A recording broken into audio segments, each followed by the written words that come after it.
The Salt Labyrinth did not kill traitors quickly. That was why the Dragon Court sent Nerya Voss into it. A blade would have been too clean. Fire would have left a body.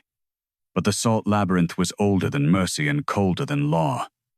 It took names first, then faces, then the memory of bones. By dawn, if the stories were true, the maze would spit out only a small white heap that no mother, lover, or god could recognize. The court called it justice. Nerya called it what it was: erasure. She stood at the entrance of the labyrinth with salt chains around her wrists and a torn grey prison dress clinging to her skin. The sea wind blew hard across the execution terrace, carrying the taste of brine, ash, and dragon smoke. Behind her, the royal court watched from black stone tiers cut into the cliffside. Their cloaks snapped in the storm. Their jewels gleamed like cold eyes. No one looked sorry. They had come to watch the cursed girl disappear. Lord Sareth stood nearest the gate, his white council robes untouched by the wind. He had a narrow face, a soft voice, and hands that never trembled when ordering other people into darkness. At his throat hung a salt-white medallion carved in the shape of a closed dragon wing. "Nerya Voss," he announced, "traitor, born, curse, marked, and accused of bearing forbidden salt, blood before the dragon throne. You are sentenced to the Salt Labyrinth until dawn." A murmur passed through the court. Traitor-born. That word had followed her since childhood. Her father had been accused of selling border maps to sea raiders. Her mother had died before she could deny it. Nerya had been raised in the lower rooms of the palace, useful enough to scrub floors, carry ashes, and clean dragon blood from armor, but too dangerous to be trusted near royal doors. Her curse mark made it worse.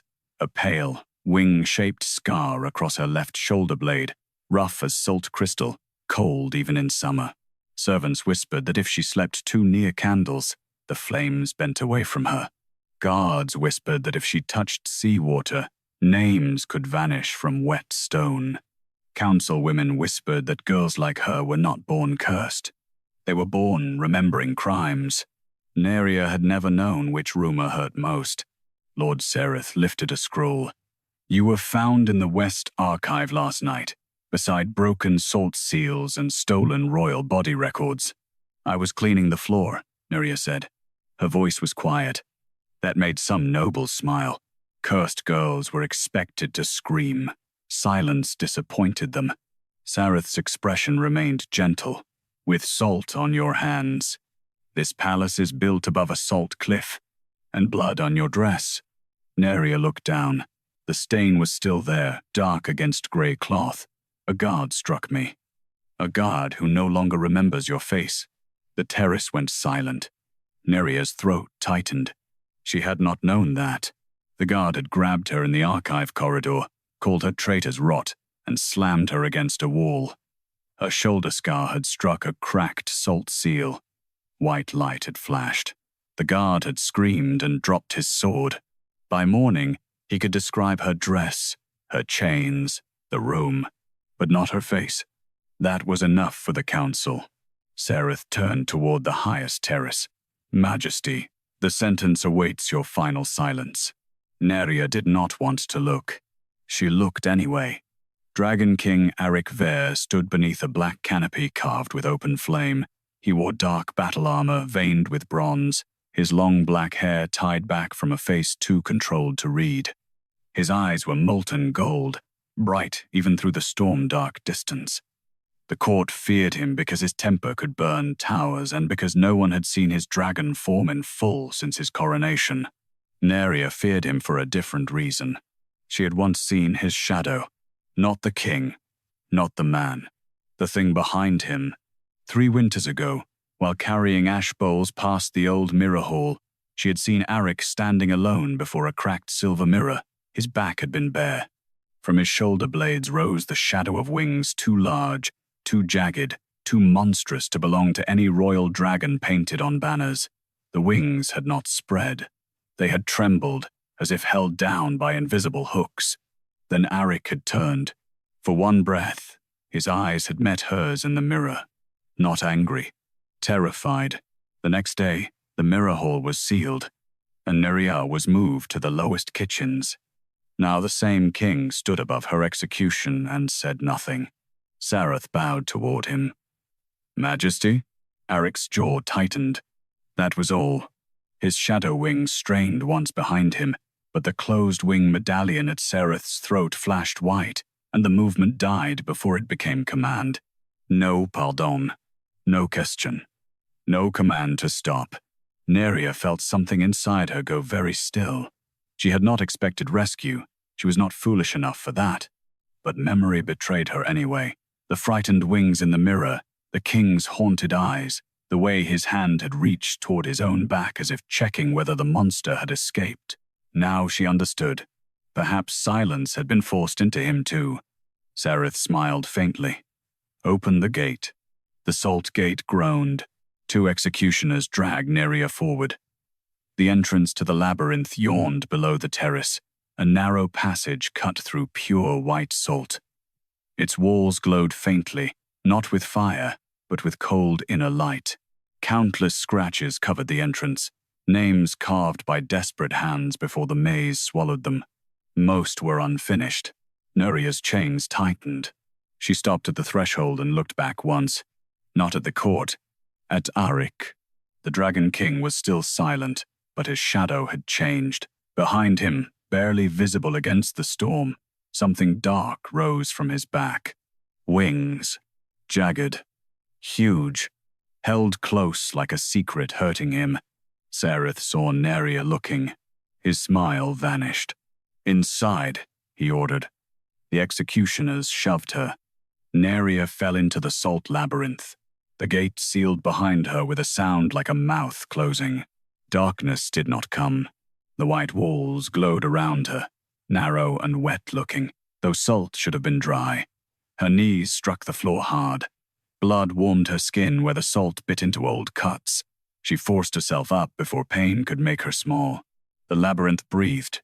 Nerya froze. A line of red appeared in the wall before her. At first, she thought it was blood from her hands. Then the line widened, curved upward, and split into feathers made of flame-shaped, a wing. No, half of one. The salt wall began to bleed a second red line beside it, forming the other half of a massive dragon wing. Nerya stepped back, heart hammering. The shape was wrong for any court banner. Too jagged, too monstrous, too familiar. Above the sealed gate, through layers of salt and stone, the court began to scream. Because on the terrace outside, the same red wing shape had appeared across the execution gate, and behind Dragon King Aric Veyr, his hidden shadows spread open. The red wings bled across the salt wall as if the labyrinth itself had been cut open. Nerya backed away until her shoulders struck the opposite wall. Salt scraped the skin beneath her torn dress. Her breath came too fast, turning white in the glowing passage. The shape before her widened with each heartbeat, 2 jagged dragon wings painted in blood-red veins across the white salt, too sharp and broken to belong to any royal banner. She knew those wings. Not from books, not from court murals. From a mirror no one was supposed to enter. 3 winters ago, Dragon King Aric Veyr had stood alone before cracked silver. His bare back bent as if invisible hooks held him upright. Behind him had trembled the shadow of monstrous wings, huge and wounded, trying to open through his skin. He had looked at their reflection with horror, not pride. Now the same shape bled across the salt labyrinth. A whisper moved through the walls.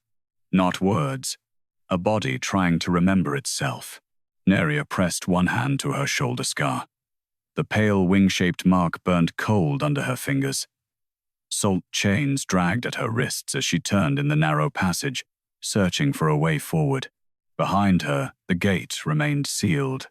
Above it, muffled through stone and salt, the court screamed. Then Lord Sareth's voice rang from outside, sharpened by command. "Seal the outer view." The screaming dulled at once. Nerya went still. So the court had seen it too. The bleeding wings were not only inside the maze, they had marked the execution gate. A second voice rose, lower and more dangerous. Aric. She could not hear the words clearly, but the labyrinth did. The walls shivered at the sound of him. The red wing shapes pulsed once, and fresh blood salt ran down the wall like wet paint. Then Sareth's voice came again, cold enough to cut through the salt. A kingdom survives by forgetting the shapes that frighten it. The closed wing medallion flashed beyond the gate. Nerya did not see it, but she felt the effect. The passage tightened. The red lines thinned. The whisper in the salt choked. Whatever held Aric silent was tied to the labyrinth itself. Nerya swallowed against the fear rising in her throat. If the maze erased names, faces, and bodies, perhaps Sareth had not only used it on traitors, perhaps he had used it on a king. A sound came from deeper inside the passage. Scratch, scratch, scratch. Nerya turned. The salt labyrinth had no wind, no rats, no dripping water, only walls, light, and the stories of those who had entered whole and left as bones. The scratching came again, this time closer. She forced herself forward. Every step hurt. Salt bit into her bare feet. Her blood left small dark marks on the glowing floor, but the labyrinth did not drink them the way it was supposed to. Instead, each drop turned red, then silver, then spread into tiny wing-shaped marks that vanished behind her. The maze was following her, or remembering her. The passage opened into a round chamber where the walls curved like the inside of a shell. Names covered the salt from floor to ceiling, thousands of them, scratched by desperate hands. Some were still readable. Most had faded into shapeless grooves. Faces had been carved beneath many of the names, then scratched away. Nerya stepped closer. Her stomach turned. The salt labyrinth had not merely killed people, it had practiced erasing them. Name, face, body. The court had not lied about that. A salt mirror formed on the wall beside her, smooth as frozen glass. Nerya saw herself in it. For one breath, her reflection had no face, only a pale blur where her eyes, mouth, and name should have been. Her heart stopped. She grabbed at the wall, nails scraping salt. "Nerya," she whispered. The blur deepened. Her tongue went numb. "Nerya Voss," she forced out, louder, as if speaking the name could nail her body back into the world. The mirror cracked. Her face returned in broken pieces. Eyes first, then mouth, then the scar along her shoulder burning red through the fabric. She staggered back, shaking. The labyrinth had tasted her, and it had almost swallowed. At the center of the chamber, one carving remained unfinished. A woman's face, not fully drawn, only the outline of a cheek, a closed eye, and the beginning of a crown shaped like dragon wings. Above it, someone had scratched 3 words before the salt swallowed the rest. "Queen without wings." Nerya reached toward it. The moment her fingertips touched the carving, the chamber turned red. A vision struck. A woman stood in the labyrinth years ago, tall and proud despite salt chains around her wrists. Her hair fell like black flame down her back. Her eyes burned molten gold. From her shoulders rose vast red dragon wings, not monstrous, not cursed, but regal, terrifying, alive. The vision sharpened. The woman lifted her chin.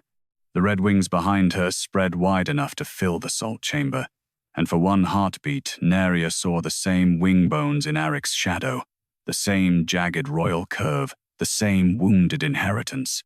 Then the woman turned her face toward a small boy standing beyond the chamber bars.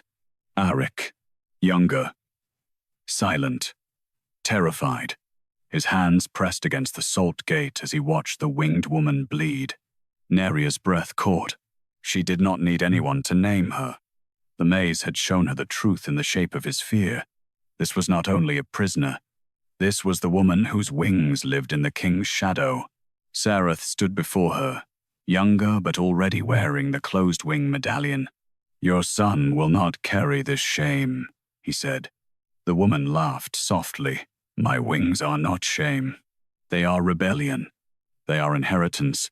Sareth lifted the medallion. White light tore from the salt walls. The woman's wings folded violently, as if invisible hooks had driven through them. She staggered, but did not kneel. "Hide them if you wish," she said through pain. "Salt remembers what courts bury." The vision broke. Nerya fell back with a cry. Her shoulder scar burned so sharply she nearly vomited. The wing-shaped mark beneath her skin had turned red at the edges. The unfinished carving bled again. "Queen without wings." Then beneath it, new words formed. Not curse. Another line. Inheritance. Nerya's breath shook. Outside the labyrinth, a heavy impact struck the sealed gate. Then another. Aric's voice finally broke through, rough and strained. Nerya. Her name in his mouth felt impossible. Not cursed girl. Not traitor-born. Her name. The walls pulsed. Sareth's voice followed, furious. "Majesty, step back from the gate." The medallion flashed. Aric made a sound of pain. Inside the chamber, the red wing shapes across the walls began to shrink. Nerya understood with sudden terror. Sareth was not trying to keep her inside because she was dangerous to the court. He was keeping her inside because she was dangerous to the lie holding Aric's body closed. She pressed both palms to the salt wall. "I do not know how to read you," she whispered. The labyrinth answered by cutting a new passage open behind the queen's unfinished face. A narrow corridor sloped downward into deeper white light. At its entrance, red salt formed a single command. "Find the wing body." Nerya looked back toward the sealed gate where Aric's pain still echoed. Then she stepped into the deeper labyrinth. Behind her, the chamber walls bled one final image for the court above to see through the execution gate before Sareth's medallion smothered it. A dragon queen with red wings, and beside her, a boy with the same wings cut from his shadow. The passage behind the queen's unfinished face narrowed until Nerya had to turn sideways to pass. Salt scraped her shoulders. The chains on her wrists dragged along the walls, leaving thin grooves that filled at once with red. The labyrinth did not like being marked by iron. It healed itself too quickly, swallowing evidence the way the court swallowed names. Nerya forced herself forward. "Find the wing body." The words pulsed behind her eyes with every step. She did not know what a wing body was. She only knew the phrase made the scar on her shoulder burn, as if something beneath her skin had begun unfolding in answer. The red wings on the chamber walls had not shown Aric as cursed. They had shown him as unfinished, cut away from himself, held shut by a medallion worn by the very man who called silence law. A tremor passed through the maze. From far above, muffled by salt and stone, came the sound of impact. Once, twice, then Aric's voice, strained and furious. "Open it," Sareth answered, colder, clearer. "Majesty, the labyrinth opens only at dawn or after death. That is the mercy of old law." Nerya stopped breathing. After death. So that had always been the point. The Salt Labyrinth was not a trial. It was a machine built to make execution look patient. Aric struck the gate again. This time, the entire passage shook. Salt dust rained into Nerya's hair. The white walls flashed red for one heartbeat, and she saw his shadow wings flare across them, huge, jagged, straining. Then the medallion flashed. The wings vanished. Aric made a sound she felt more than heard. Pain, swallowed before the court could name it. Nerya pressed her palm to the wall. "Hold on," the labyrinth answered with a whisper. "Name yourself." A chill went through her. The salt mirror from the chamber returned in fragments along the passage, small reflective patches appearing between the crystals. Each one showed her face differently. One had no mouth. One had no eyes. One showed only a blur of grey cloth. Another reflected her as a child with no name carved beneath her feet. The maze was still trying. Nerya clenched her hands. Nerya Voss. The reflections shivered. Daughter of no court that claimed me. Traitor, born only because liars needed a traitor. The salt beneath her feet warmed. The passage widened. Ahead, white light opened into a chamber so large it felt impossible beneath the cliff. It was shaped like a rib cage, with curved salt pillars arching overhead. At its center hung something suspended in the air by white hooks. Nerya took one step inside. Her stomach turned. Wings. Not paintings, not shadows. Wings. A massive pair of red dragon wings hung open in the chamber, stripped of body but not dead. They were jagged, beautiful, terrible, each membrane veined with gold fire and dark salt scars. White hooks pierced the joints, holding them spread like an exhibit. Beneath them, the salt floor was carved with hundreds of small marks, body erased, name erased, form erased. Nerya understood. This was the wing body, not Aric's physical wings. The stolen memory of what his wings were allowed to be. The labyrinth had taken the queen's royal form and used it as a pattern to bind her sons. It had taught Aric to fear the shape he inherited. A soft sound came from the far side of the chamber. Nerya turned. A woman stood behind the suspended wings, half-formed from red salt and shadow, the same queen from the vision. Her face was clearer now, regal and exhausted, her molten eyes fixed on Nerya. "My son still lives?" the queen asked. Nerya's throat tightened. "Yes." "Does he hate the wings?" Nerya thought of Aric in the mirror hall, terrified of his own shadow. "He fears them." The queen closed her eyes. For a moment, she looked less like a dragon queen and more like a mother, hearing that her child had inherited pain instead of truth. "Sereth told him they were monstrous," Nerya said. "He used the medallion to silence him outside the gate." The queen's face sharpened. "Closed wing salt." Nerya looked toward the hanging wings. "Can it be broken?" "Not by fire. Fire only teaches salt to tighten." The queen stepped closer, her form flickering. "Only witness can loosen what erasure has named curse." Nerya almost laughed, but fear turned it into breath. "I am not a witness. I am the girl they threw in here to disappear." The queen looked at her shoulder. Nerya felt the scar burn. "You were marked because the labyrinth touched you once and failed to finish swallowing your name," the queen said. "Salt remembers failure." The words struck deep. Not curse, failure of erasure. The queen lifted one translucent hand toward the suspended wings. "Touch them." Nerya stepped back. "Will it take my face again?" "Yes." The honesty was worse than comfort. "But if you name yourself through it," the queen said, "it will also show the court what it took from him." Above, Aric struck the gate again. This time, his voice tore through the chamber. "Nerya!" The wings shuddered at the sound of him.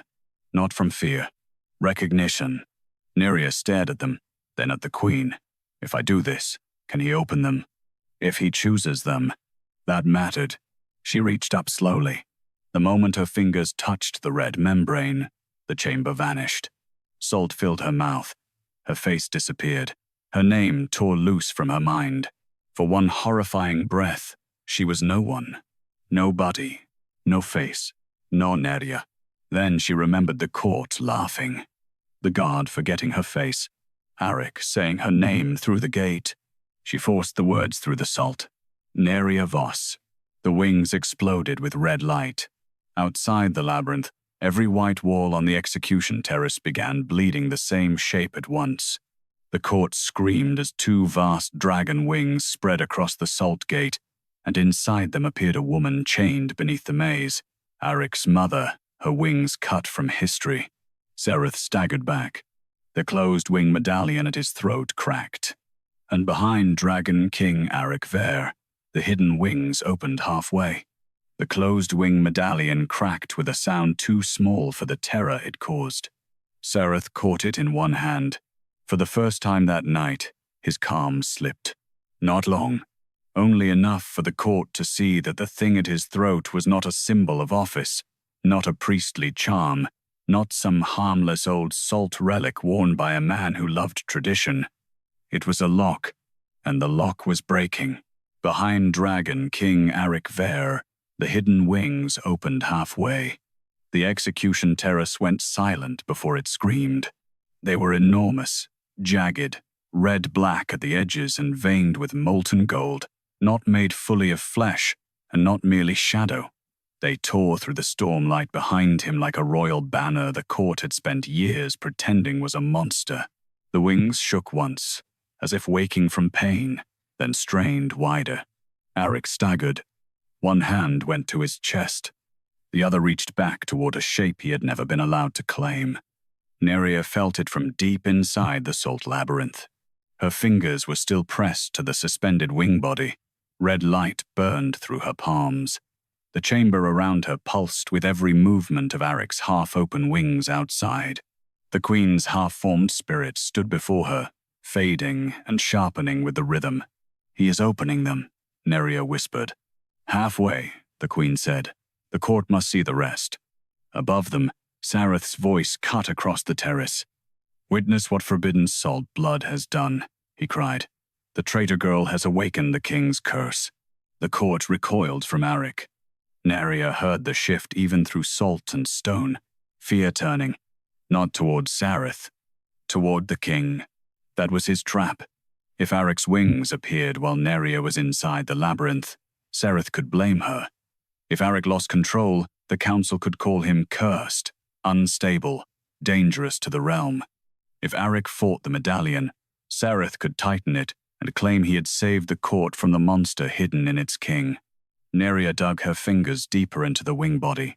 Pain shot up her arms. The labyrinth whispered, "Your face is salt."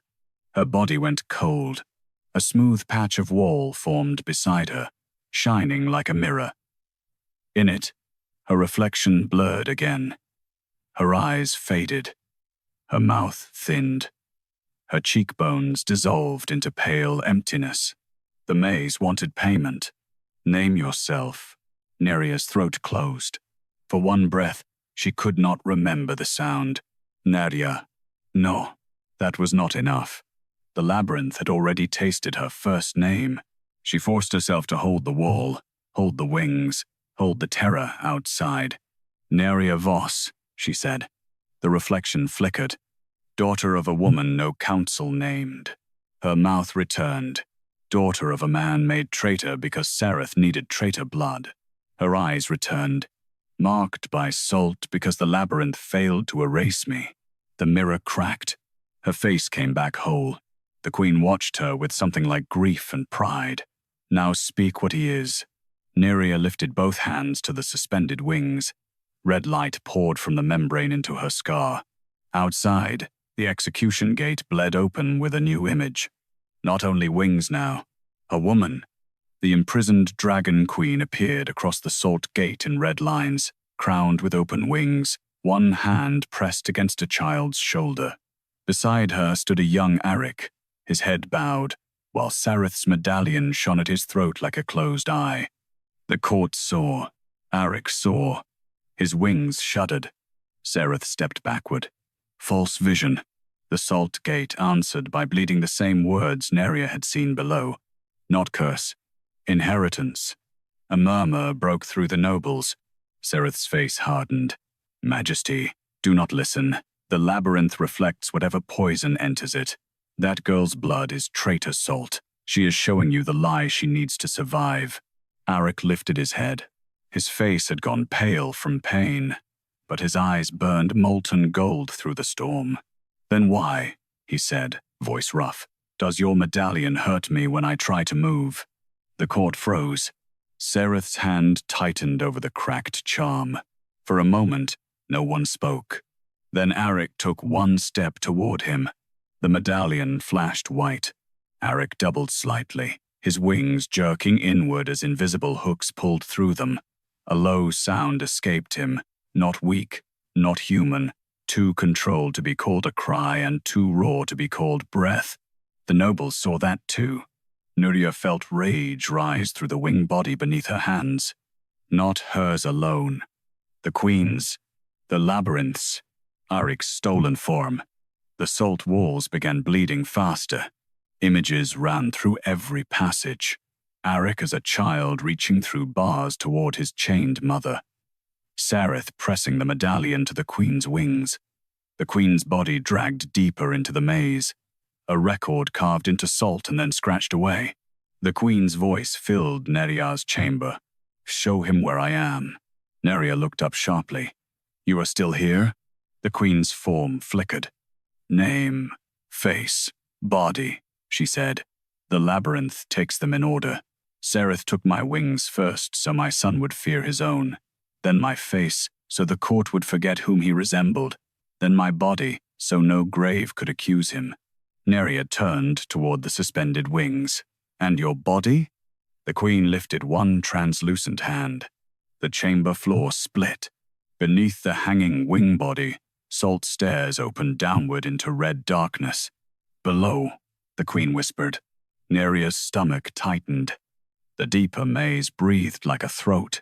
Above, Aric forced himself upright again. His voice shook with fury. "Open the gate, Sereth." Sereth smiled. The polished cruelty returned. "If I open it now, Majesty, the court will see what crawls out wearing her face." Nerya heard him. So did the labyrinth. Her reflection flickered on the salt wall. This time, something else appeared behind it. Not her face erased. Another face trying to surface through hers. The queen's. The maze was warning her. If she went deeper, she might not come back carrying only herself. Nerya pressed one hand to her shoulder scar. Then she looked at the stairs. "I found the wings," she whispered. "Now I find the body." The queen's eyes softened. "Do not let grief wear you." Nerya stepped onto the first salt stair. Behind her, the suspended red wings tore free from one hook. Outside, Aric's left wing opened fully. The terrace filled with gold-red light. And beneath the salt labyrinth, something with no face began to breathe. The salt stairs descended into red darkness. Nerya kept one hand on the wall as she went down, not because it steadied her, but because if she stopped touching the labyrinth, she feared it would forget she was still a body and not only a name moving through its throat. Above her, the chamber of wings trembled. One hook had torn free.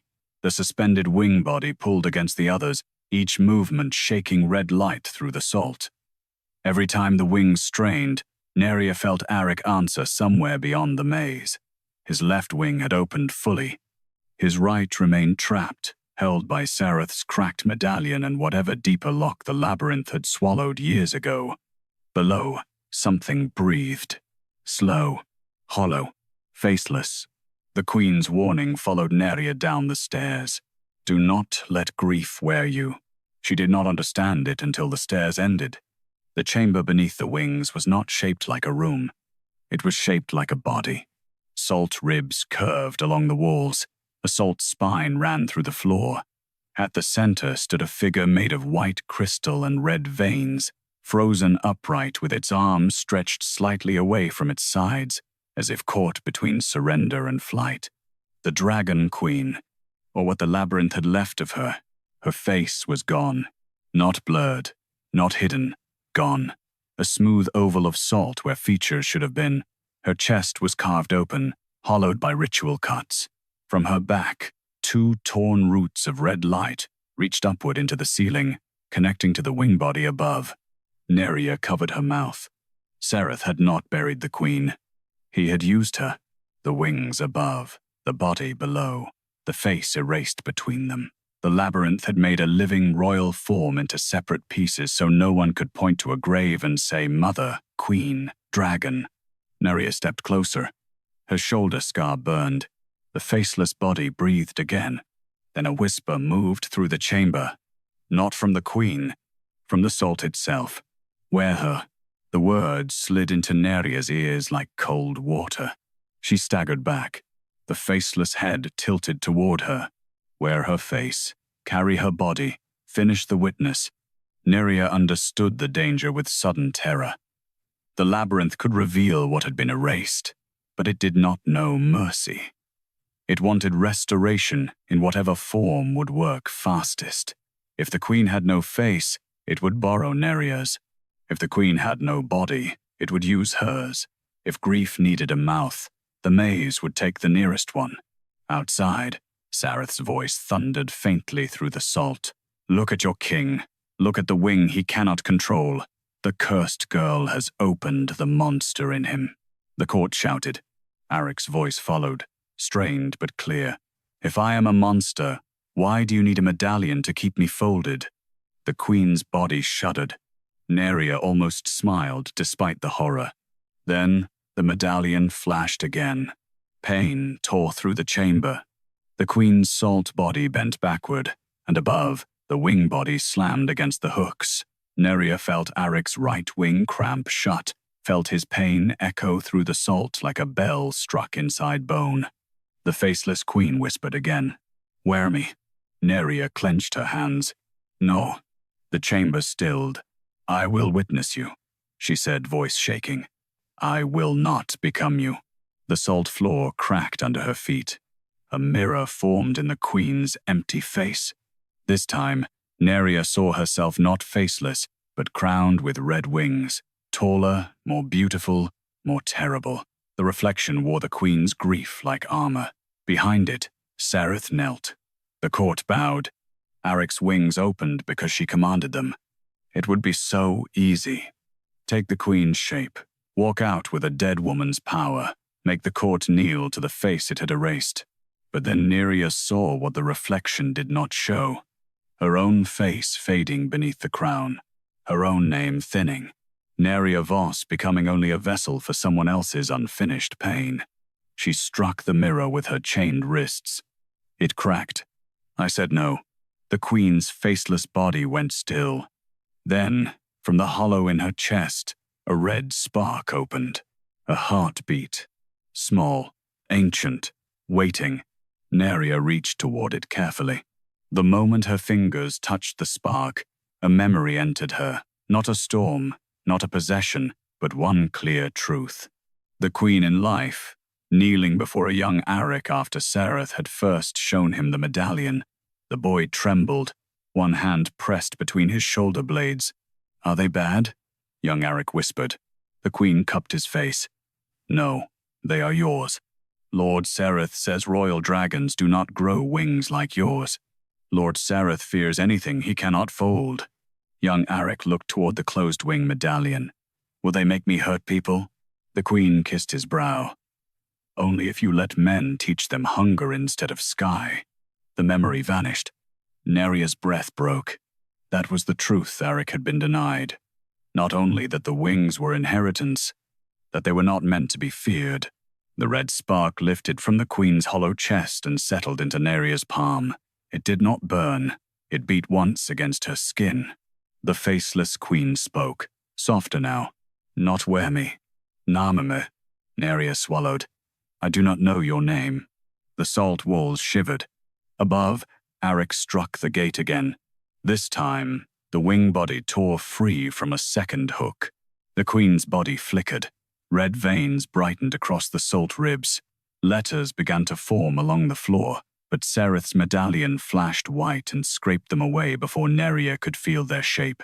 Sareth had sealed the queen's name deeper than her body. He had not only erased her face, he had made her unnameable. Nerya pressed the red spark to her shoulder scar.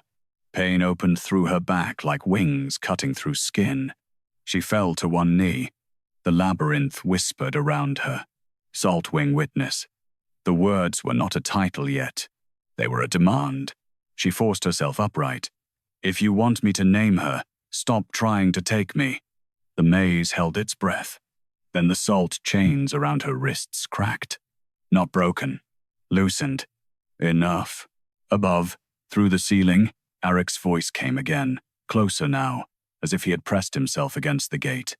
"Nerya, tell me what you need." She closed her eyes. No one had ever asked her that inside a place meant to erase her. Not the court. Not Sareth.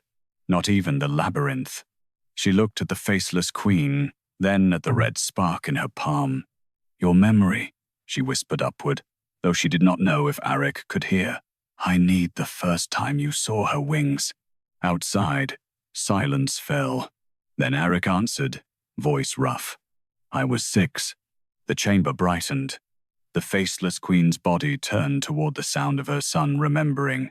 Aric continued beyond the salt. She lifted me over the balcony before dawn. Her wings opened behind us, red as sunrise. I thought she had stolen the sky. The red spark flared. The queen's erased face flickered. Nerya held her breath. Aric's voice broke once, then steadied. She told me not all crowns sit on the head. Some open from the back. The salt chamber shook. A mouth formed on the queen's face, then a nose, then eyes, red gold, fierce, full of grief. The queen drew one breath through the body the maze had stolen, and the first word she spoke was not her own name. It was his, Aric. Outside, the Dragon King roared, not in pain, in recognition. The wing body above tore free from the final hook, and the Salt Labyrinth began bleeding the queen's face across every wall. The queen's face bled across every wall, not as a portrait, as a memory too powerful for Salt to keep shapeless. Her red gold eyes opened in chamber after chamber, passage after passage, carved first in blood, then fire, then living salt.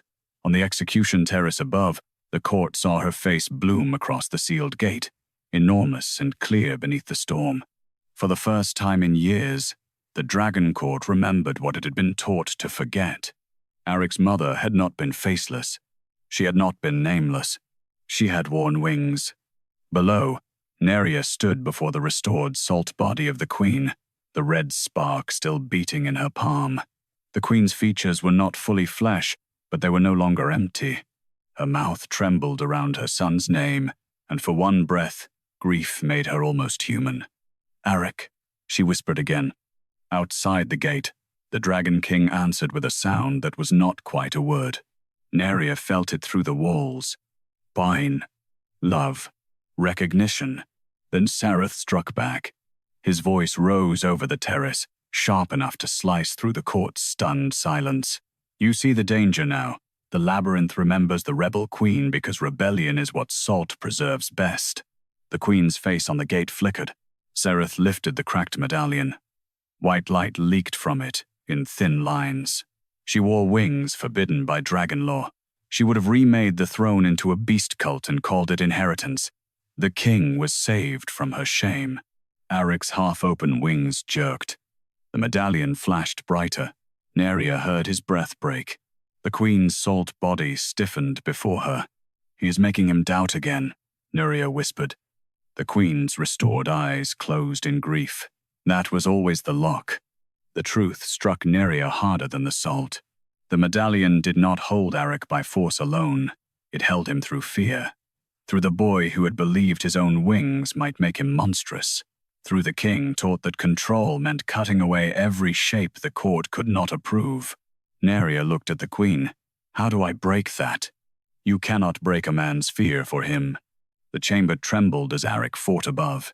But you can show him what fear was built from. The red spark in Nerya's palm pulsed. The queen's name was still missing. Her face had returned. Her body had been found. Her wings were tearing free. But without her name, Sareth could still call her anything he wished. Rebel, monster, shame, curse. Nerya pressed the spark to the queen's chest. What is your name? She asked. The salt body opened its mouth. No sound came. Sareth's medallion flared, and the queen's face cracked from temple to jaw. Nerya grabbed her shoulder as pain flashed through her scar. Above, Aric shouted something, but Sareth's voice cut over him. Majesty, step back. Every wing she shows you is a lie meant to unmake your crown. Nerya's vision blurred red. The labyrinth whispered again. Wear her grief. Take her mouth. Speak for her. No, Nerya said. The chamber tightened. I said I would witness, not possess, not replace. The salt chains around her wrists cracked wider. This time, one link fell, then another. The queen watched the broken salt fall to the floor. Salt, wing witness, she said softly. The words entered Nerya like a wound becoming a door. She understood then that her curse mark was not a curse mark at all. It was a scar left by a failed erasure, a place where the labyrinth had touched her and could not remove her. She could reveal names, faces, and bodies buried inside cursed salt, but only if she remained herself. Nerya lifted her hands to the chamber walls. "Then show him the first lie," she said. "Not the queen, not the wings, the lie." The labyrinth obeyed. The walls turned clear as ice. A vision opened across the terrace for the entire court. Aric as a child, 6 years old, standing beside his mother before dawn. Her red wings opened behind them, filling the balcony with sunrise. He laughed not with fear, not with shame, but wonder. His small hands reached toward the membrane of one wing, and she bent so he could touch it. Then the vision shifted. Sareth entered later that day with the closed wing medallion in his palm. He knelt before the young prince with a solemn face. "Your mother frightens the court," he said. "A good king must never frighten the court by accident." Young Aric looked toward the door where his mother had gone. "Her wings are beautiful." Sareth's smile softened like a blade under silk. "Beautiful things can still make people kneel from fear." He placed the medallion against the boy's chest. White light flashed. The child screamed. On the terrace, grown Aric staggered as the buried memory returned. His wings flared wider. The court saw the rest. Every lesson after that, every warning, every time Sareth told him the wings meant hunger, madness, rebellion, blood. Every time the boy reached for the shape on his back and was taught to flinch from himself. The vision ended. Silence fell. Then Aric spoke. His voice was rough, but clear. "You made me afraid of her." Sareth's face tightened. "You made me afraid of myself." The medallion pulsed wildly. Sareth stepped back. "I made you king." "No," Aric said. His left wing opened fully. Gold-red light flooded the terrace. "You made me smaller." Nerya felt the labyrinth inhale. The queen's salt body brightened. One word began to form across the chamber floor, slow and red. Not complete, but close. Enama. Sareth saw it from above through the bleeding gate. His calm shattered. "Kill the girl before she names the queen." The executioners moved toward the gate controls. Aric turned. This time, when the medallion flashed, he did not fold. He dropped to one knee from the pain, but his wings stayed open. "Nerya," he said through clenched teeth, "name her." The chamber floor burned beneath Nerya's feet. The first letters of the queen's name formed in red salt. "Izzo?" Then the labyrinth screamed. Sareth drove the cracked medallion into the execution gate.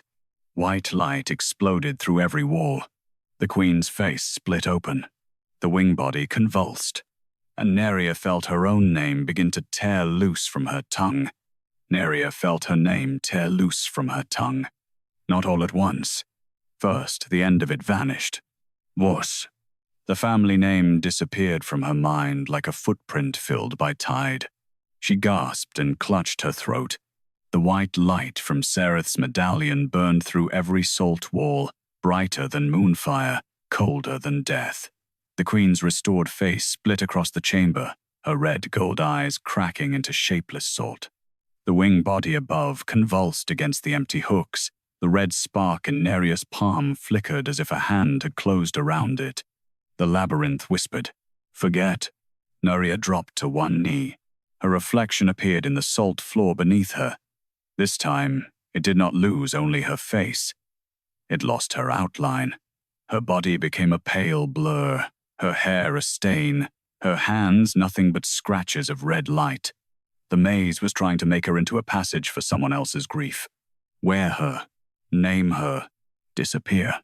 No, Nerya choked. But the word barely had shape. Above, through the screaming salt, she heard Aric strike the gate. The sound shook the chamber.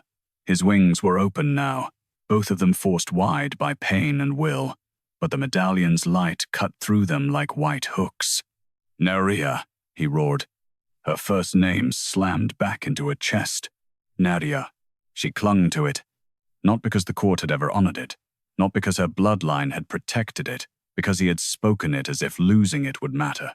"Nerya," she whispered. The blur in the floor sharpened. "Voss," she forced out next, though the name burned like salt packed into a wound. Nerya Voss. Her hands returned first, then her mouth, then her eyes, then the scar on her shoulder, glowing red beneath torn cloth. The labyrinth recoiled. The queen's broken face steadied. Nerya pressed both palms against the salt floor and pushed herself upright. "You do not get my body to finish your grief," she said, voice shaking. "And Sereth does not get your name to finish his lie." The red spark flared in her palm. The chamber floor brightened. The broken letters returned. Oh well. The queen's name was close, but Sereth's medallion kept cutting the rest away. Outside, his voice rang through the execution terrace. "Do you see now? The cursed girl is inside the king's body. His wings obey her. His pain answers her. She is not revealing inheritance. She is possessing him." The court stirred in fear. Nerya heard it even below. Possession. Curse. Monster. The old words were easier than the truth. Aric's voice came next, lower, rougher, but clear enough to split the salt. "My wings do not obey her." Silence struck above. "They remember because of her." The medallion flashed. Aric made a sound of pain, but he did not take the words back. Nerya closed her eyes. That was the opening. Not in the gate. In the lie. She pressed the red spark into the queen's hollow chest. "He remembers you," she whispered. "Help me name you." The salt body shook. A memory opened, not as a vision for the court yet, but as warmth beneath Nerya's hands. The queen laughing on a balcony with her wings full of sunrise. A child's hand touching red membrane. Aric, small and breathless, asking if the sky hurt when she carried it. The queen answering, "Only when I fold it for people who fear looking up." Nerya listened deeper. A voice beneath the memory. Not Sereth's. Not Aric's. The queen's own voice, speaking to her son before the medallion ever touched him. Aurelita. The name struck the chamber like flame through ice. Nerya gasped. Aurelita. The queen's face snapped whole. Red gold eyes opened across every wall of the labyrinth. Outside, the execution gate bled the full name in vast letters of red salt. Aurelita. The court cried out. Sareth staggered away from the gate as if the letters had struck him. The medallion at his throat split down the center, leaking white salt dust and dark blood. But it did not break. Not fully. He gripped it with both hands. "No." Nerya lifted her head. Aurelita. Dragon Queen of the Red Wings. Name erased by salt. Body divided by council law. Wings called curse. Witnessed by blood, labyrinth, and sun. The salt chamber shook. The queen's body inhaled. Above, Aric's wings opened another inch. Not forced now. Chosen. Gold-red light poured over the execution terrace, and every noble saw the shape clearly, not a monster's deformity, but royal wings, jagged because they had been cut by years of binding, powerful because they had survived it. Sereth screamed, "Close him!" Executioners reached for the gate mechanisms. Aric moved first. For the first time since the sentence began, the Dragon King gave a command without the medallion choking it dead. "Stand down." The executioners froze. Sereth turned on them. "Obey the council." No one moved. Aric's wings flared. The terrace filled with heat. Not wild. Not uncontrolled. Heat held by will.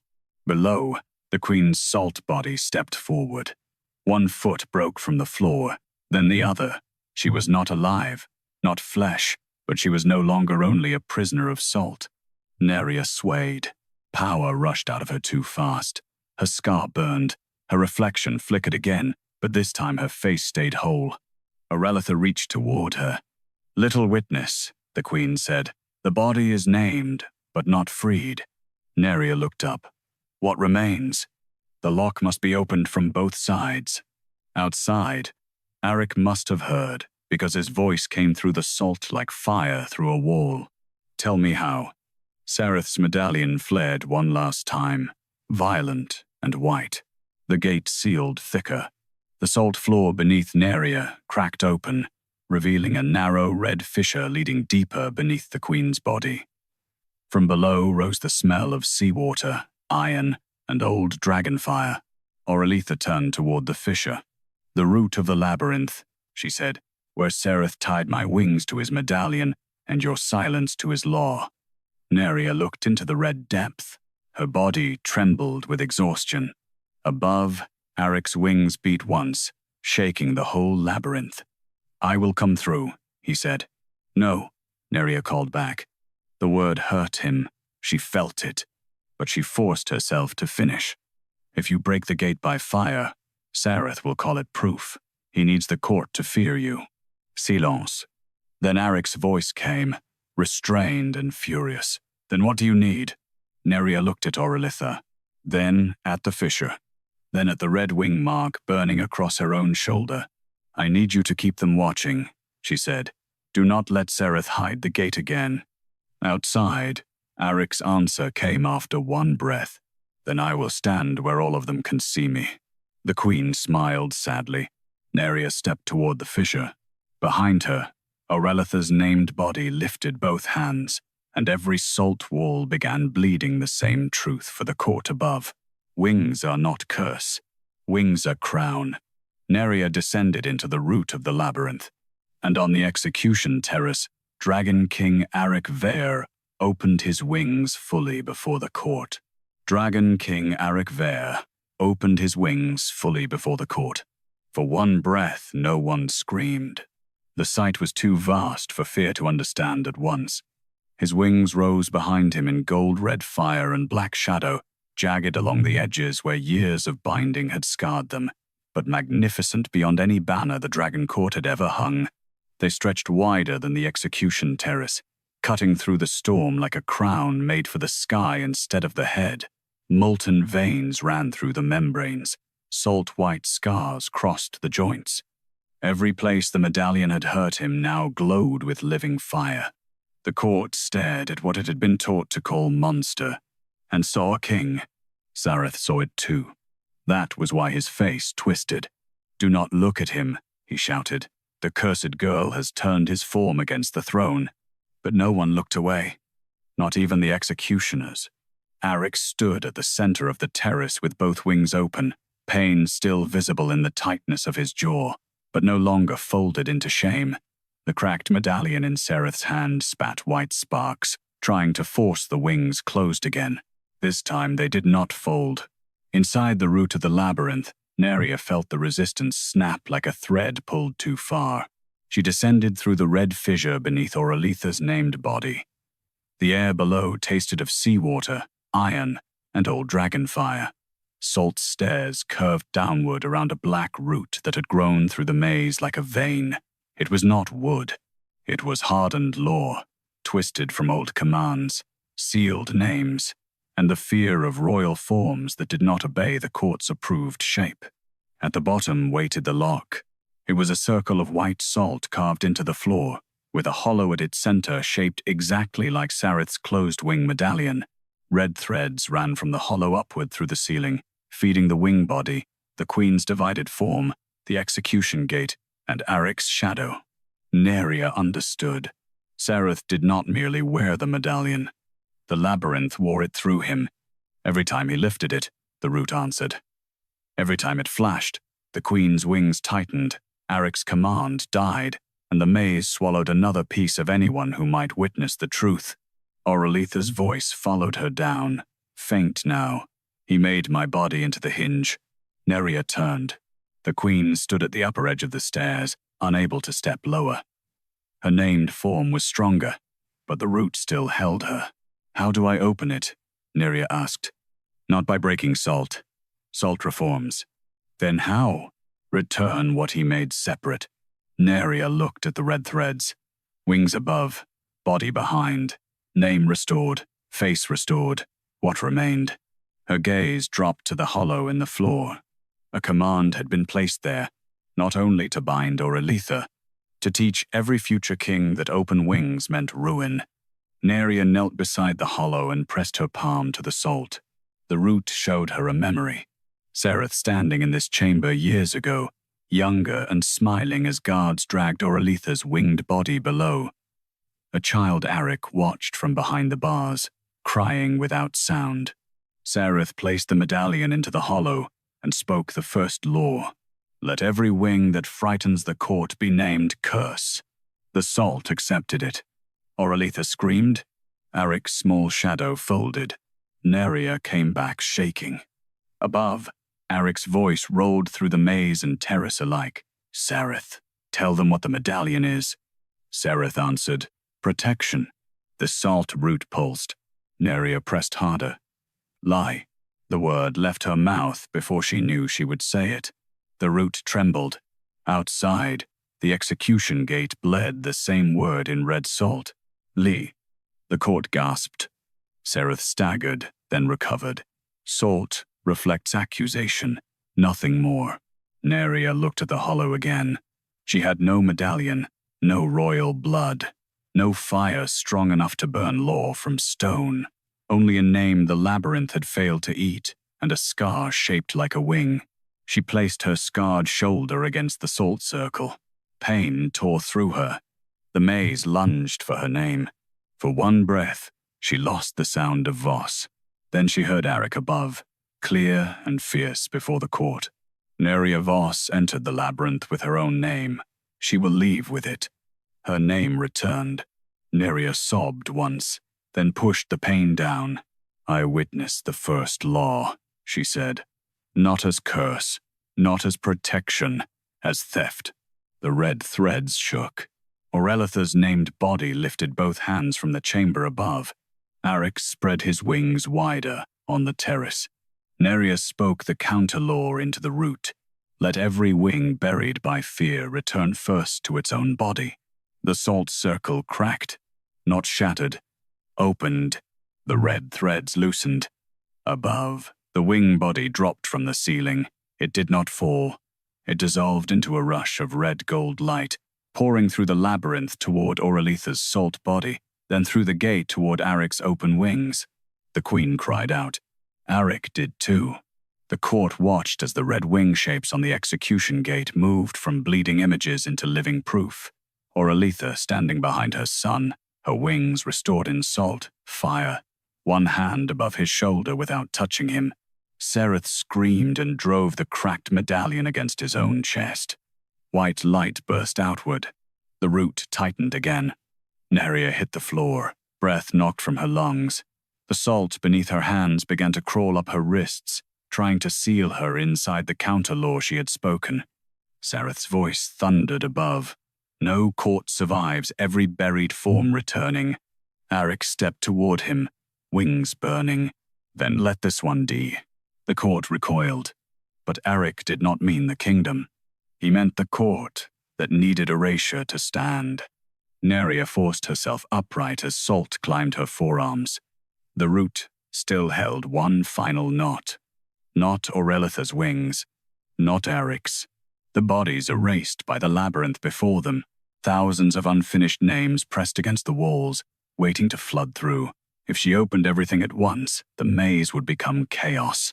Sereth would call it curse. The court would beg for the medallion back. She remembered Oralitha's warning. Do not let grief wear you. Nerya placed both palms flat on the root. Not all, she whispered. One body first, one witness first. The salt stopped climbing. The labyrinth listened. Nerya turned her face upward, toward Aric, toward the court, toward the queen whose name had returned. Oralitha, she called. Dragon Queen of the Red Wings. Name restored, face restored, wings restored, body witnessed by sun, salt, and living court. The root cracked open beneath her. Oralitha's salt body drew one full breath. On the terrace, the queen's restored figure appeared behind Aric in red gold light, whole enough for every noble to see. Sereth's medallion split again. This time, half of it fell into the snow-white salt at his feet, and the voice of the salt labyrinth rose through every wall. First body returned. First body returned. The words rose through the salt labyrinth like thunder trapped inside glass. On the execution terrace, Every noble saw Orelitha behind her son, not as a full living woman, not as flesh returned from death, but as a royal form witnessed whole for the first time since the court had cut her apart. Her red-gold wings opened behind Aric's, older and wider, their edges made of salt fire and memory. Her face was clear. Her name burned across the gate. Her body no longer hung divided between chambers. Orelitha, Dragon Queen of the Red Wings. The court did not kneel. Not yet. They were too frightened. But fear had changed direction. It no longer looked only at Aric's open wings. It looked at Sareth. Half of the closed wing medallion lay broken in the salt at his feet. The other half still hung from his throat, cracked down the center, leaking white light and dark red brine. Sareth bent and seized the fallen half. His hand shook. Then he smiled. Nerya saw that smile through the root chamber before she heard his voice. "So the labyrinth returns bodies now," he said. "Then let the court see why we kept it closed." He drove both broken halves of the medallion into the salt gate. The labyrinth screamed. Every unfinished name inside the walls woke at once. The root chamber convulsed beneath Nerya's hands. Thousands of scratches burned red through the salt. Names without faces, faces without bodies, bodies reduced to white heaps and unclaimed bones. The walls swelled outward as if every erased prisoner were pressing from the other side. Nerya staggered. The salt climbed her wrists again, not trying to erase her now, trying to use her as a door. Outside, the execution gate bled hundreds of shapes at once. Half-formed hands, blurred faces, dragon wings, human mouths, salt-bone bodies crawling through red light. The court screamed and scattered. Sareth's voice rose over them, triumphant. "Look carefully. This is what witness brings. Every traitor, every curse, marked body, every condemned thing wanting its flesh back. Without law, memory becomes a plague." Aric stepped toward the gate, wings blazing. "Nerya!" His voice cut through the storm and found her. She pressed her forehead to the root, fighting to hold her own face in place. "Not all," she whispered. "Not all at once." The labyrinth did not listen. It had waited too long. Grief had teeth when starved. A faceless hand pushed through the wall beside her. Then another, a mouth formed in salt and opened soundlessly. Nerya felt 100 names claw at her tongue, begging to be spoken before they vanished again. Orelitha appeared at the top of the root stairs, flickering under the pressure. "Little witness, if you let them through like this, Sareth wins. I know. Then choose." Nerya shook her head. "I cannot choose who matters." "No," Orelitha said. "Choose the law by which they return." The words struck deeper than panic. Nerya closed her eyes. She thought of her own reflection losing its face, of forcing her name back into her mouth, of refusing to wear the queen's grief, of Aric asking what she needed instead of commanding what she owed, of Orelitha warning her not to let grief wear her body. Witness was not opening every wound. Witness was making sure none were buried alone. Nerya lifted both hands from the root. The salt tried to pull her back. She spoke anyway. One body. The root shook. One name. The screams lessened by a fraction. One witness. The red flood slowed. Not plague. Not vengeance. Not erasure returning as hunger. She pressed her bleeding palms to the center of the root. Let the salt labyrinth become record before it becomes door. The chamber cracked with white light. Outside, the half-formed bodies froze in the gate. Sareth's smile faltered. Aric understood first. He turned to the court, wings still open, his mother's restored form behind him. No one runs. The nobles froze. Some because he was king. Most because his wings filled the terrace with fire. Aric's voice carried like a blade through storm. "You came to watch a cursed girl vanish. Now you will witness what this court vanished before her." Sareth shouted. "Majesty, this is madness." "No," Aric said. Madness was calling a grave a law. The labyrinth answered. From the gate, one unfinished body stepped forward. Not Orelitha. Not a dragon queen. Not a great lord, a guard. The same guard who had struck Nerya in the West Archive. His form was incomplete, face blurred at the edges, one hand missing, salt crusted along his throat. He looked less like a monster than a man who had almost been erased for remembering too much. Nerya gasped. "He is alive," she whispered. The guard's voice came through the gate, rough and fractured. I remembered her face. The court went silent. Sereth's eyes sharpened. The guard turned his blurred face toward the court. After I struck her, the broken salt seal opened. I saw records behind the West Archive wall.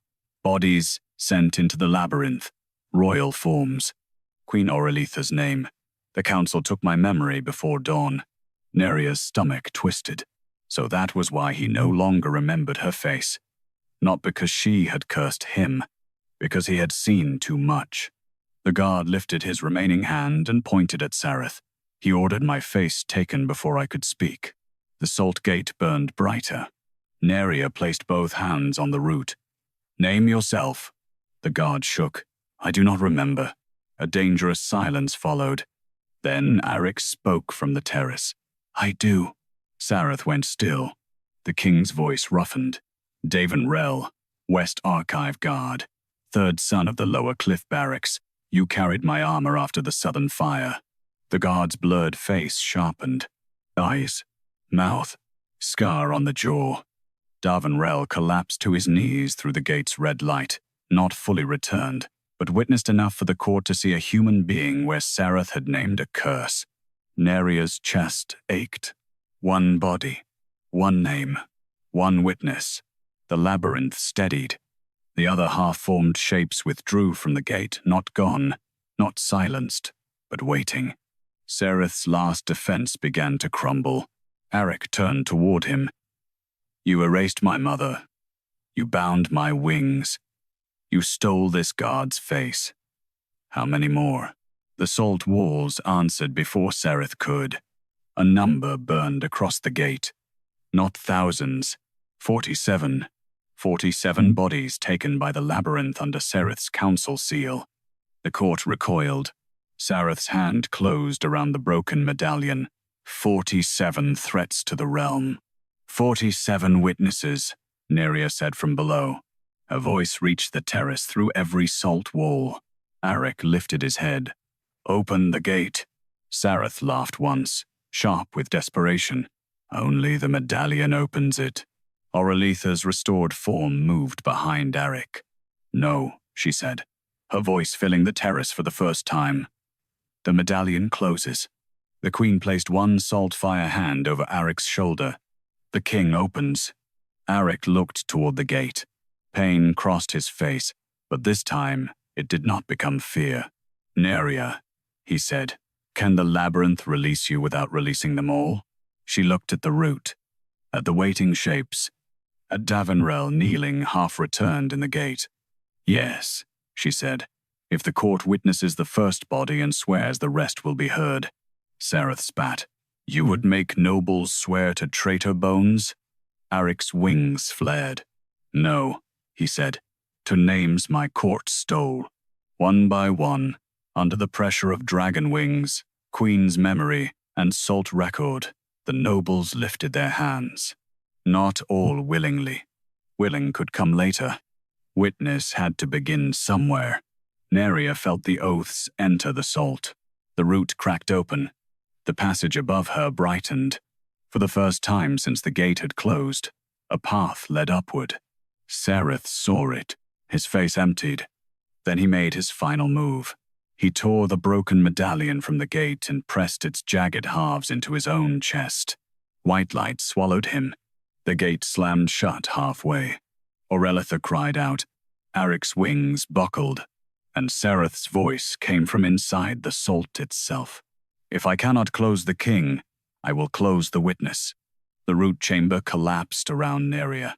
Salt rose over her legs, then her waist, then her chest.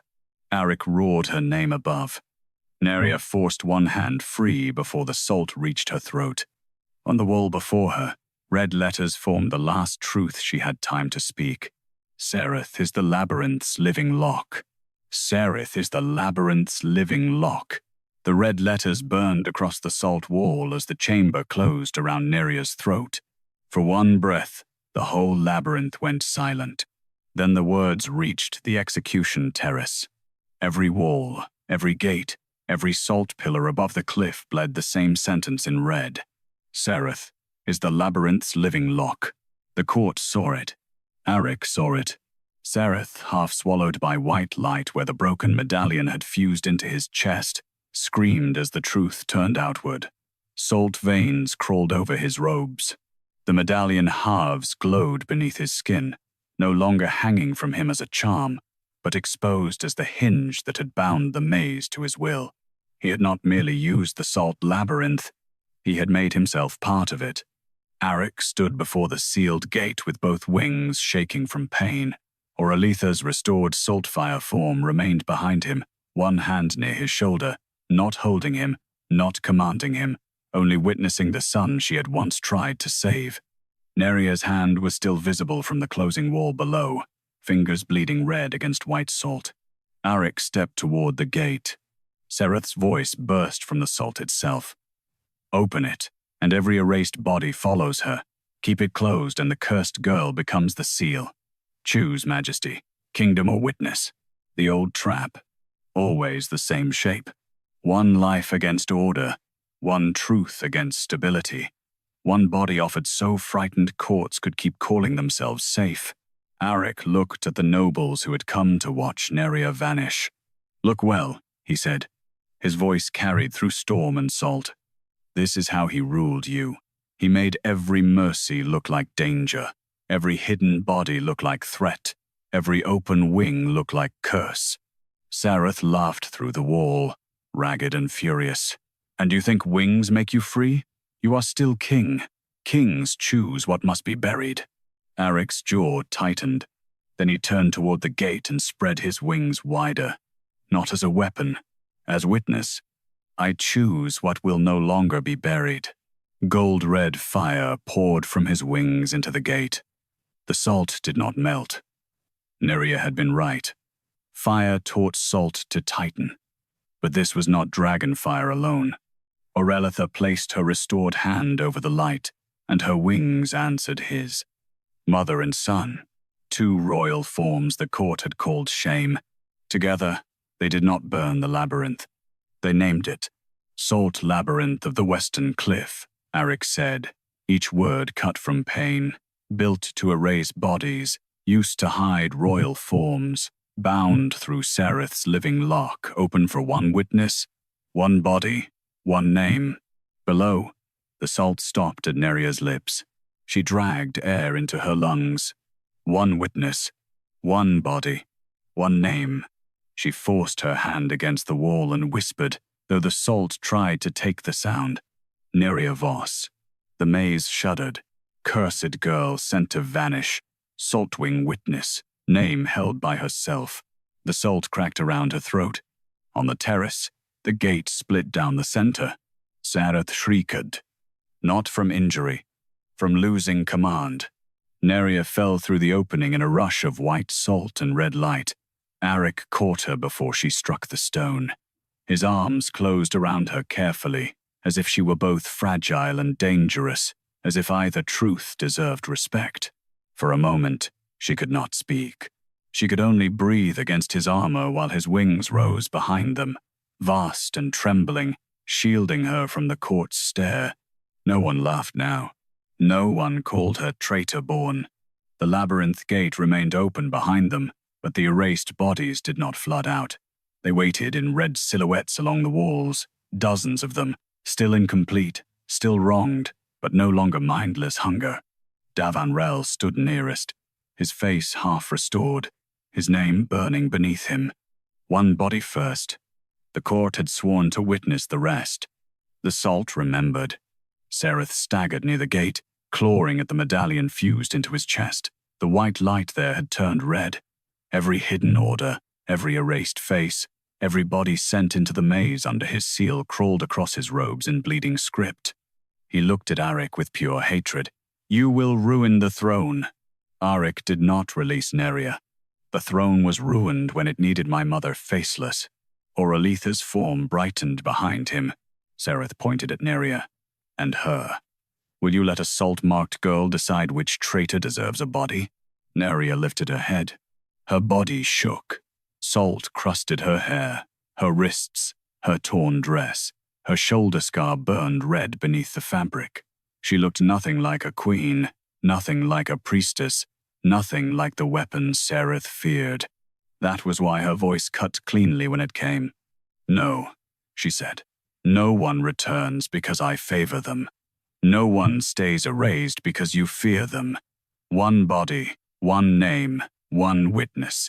That is the law now. The labyrinth answered. Red letters formed across the execution gate.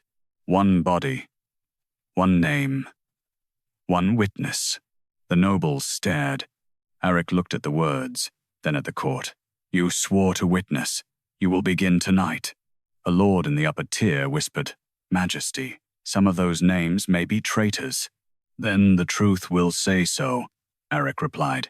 Not Sereth, not fear, not a maze built to remove inconvenient faces. Sereth stepped back. The salt beneath him opened. Not to kill him, to hold him.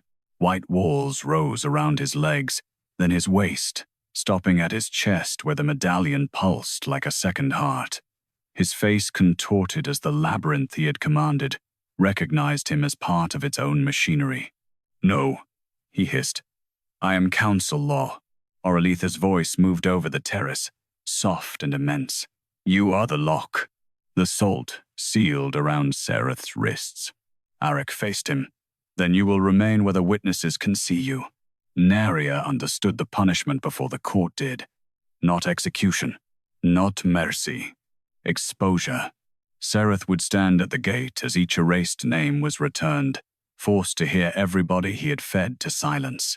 The living lock would become a public record of what it had closed. Devonrell stepped fully through the gate first. His restored face trembled under the stormlight. He bowed, not to Aric alone, but to Nerya. I remember, he said. The labyrinth accepted the words. His body solidified. The first erased witness had returned. Then the red silhouettes behind him stilled, waiting their turn. Not forgotten. Not free yet, but no longer swallowed. Aric lowered his gaze to Nerya. You do not have to read another name tonight. The words almost broke her. All her life, people had told her what her cursed body owed them, what her traitor blood proved, what her silence meant. Now the Dragon King stood with his wings open before the whole court, and did not ask her to spend herself for his new law. Nerya swallowed. Tomorrow then, if you choose. She nodded slowly. If I choose. Oralitha's form began to fade behind him, red gold light loosening into salt and wind. Aric turned sharply, pain flashing across his face. Mother, the queen smiled at him. Not sadly this time, proudly. My wings were never shame, she said. His voice broke, I know. Then do not fold them for frightened men again. Her gaze moved to Nerya. And you, little witness, do not let the labyrinth make you a door without rest. Nerya's throat tightened. Will you stay? Oralitha looked toward the open gate, where the first returned witness stood and 46 more bodies waited inside the record of salt. I am witnessed now. That is the beginning of staying. Her red wings lifted once behind Aric's, then dissolved into sparks of salt fire that settled over his shoulders and into the living shape of his own wings. Aric inhaled sharply. The last white hooks vanished from his feathers. His wings were still scarred, but they were his. The court began to kneel, not all at once, not beautifully, some from fear, some from shame, some because the Dragon King stood before them with the royal form they had been taught to dread, and the cursed girl they had condemned stood alive beneath it. Nerya did not mistake their kneeling for love, but it was no longer laughter. That was enough for Dawn. Aric raised his voice. The Salt Labyrinth is no longer an execution ground. It is a witness record. No one enters it by sentence. No name is erased by council seal. Everybody taken under Sereth's law will be heard. The words entered the salt gate and stayed there. Sereth bowed his head inside the wall, shaking with fury and helplessness. Nerya looked at him once, then away. He did not get to be the last thing she carried from the maze. Aric offered his hand. He did not take hers. He only opened his palm, waiting in the storm with his wings spread behind him. Nerya looked at the hand, then at the gate that had almost swallowed her name, then at the red letters still glowing in the salt. Nerya Voss, Saltwing Witness, not erased. She placed her fingers in his by choice. Aric's hand closed gently around hers. Together, they walked away from the Salt Labyrinth as the first light of dawn broke over the salt cliffs. Behind them, the white maze no longer breathed like a mouth. It breathed like a record. The erased bodies waited, not as monsters, not as plague, but as names that would be returned carefully, one by one. Nerya had entered the labyrinth as the cursed girl sent to vanish before dawn. She left as the Saltwing Witness, the girl the maze could not erase, the one who restored the Dragon Queen's name, returned the Dragon King's wings, exposed the living lock, and taught a court built on disappearance that a body remembered is stronger than a body buried.